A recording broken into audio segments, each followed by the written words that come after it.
राज्य के ओयो होटल्स पर अब सवालिया निशान खड़े हो रहे हैं। विधानसभा सत्र के दौरान राज्य के पूर्व वित्त मंत्री और वर्तमान विधायक सुधीर मुंगटीवार ने ओयो होटल्स के संचालन पर गंभीर चिंता जताई है।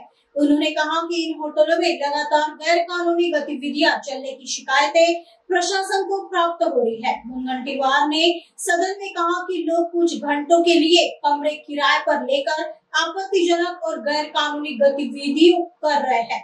यह केवल नैतिक ही नहीं बल्कि कानूनी दृष्टिकोण से भी गंभीर मामला है। उन्होंने इस बात की भी और ध्यान दिलाया कि ओयो होटल्स शहरों से 15 से 20 किलोमीटर दूर सुनसान इलाकों में खोले जा रहे हैं, जहां प्रशासनिक निगरानी कम होती है। सबसे चौंकाने वाली बात यह है कि इन होटलों को खोलने के लिए न तो ग्राम पंचायत, नगर परिषद और न ही महानगर पालिका से कोई अनुमति ली जाती है। हॉटेल चेन तयार झाली अध्यक्ष।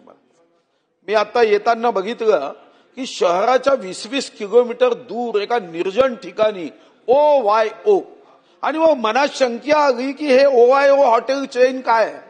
अध्यक्ष महाराज, ही अतिशय गंभीर बाब सरकारने लक्ष देण्याची आहे की या हॉटेलसाठी कोणत्याही ग्रामपंचायतची परवानगी घेतली जात नाही, कोणत्याही नगर परिषदची परवानगी घेतली जात नाही, कोणत्याही महानगरपालिकेची परवानगी घेतली जात नाही आणि या हॉटेलमध्ये 1 तासासाठी खोली भाड्याने दिली जाते।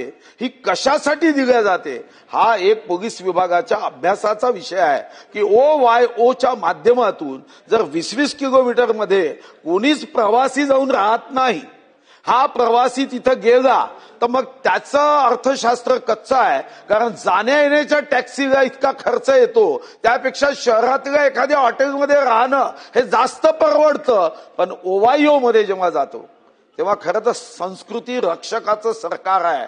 इथं जर संस्कृतीचा ऱ्हास होत असेल तर माननीय उद्योग गृह राज्यमंत्री बसले आहे, त्यांना OYOचा अभ्यास करावा आणि एकदा महाराष्ट्रात किती OYO आहे याची माहिती हे माननीय मंत्री महोदयांनी देण्याची आवश्यकता आहे।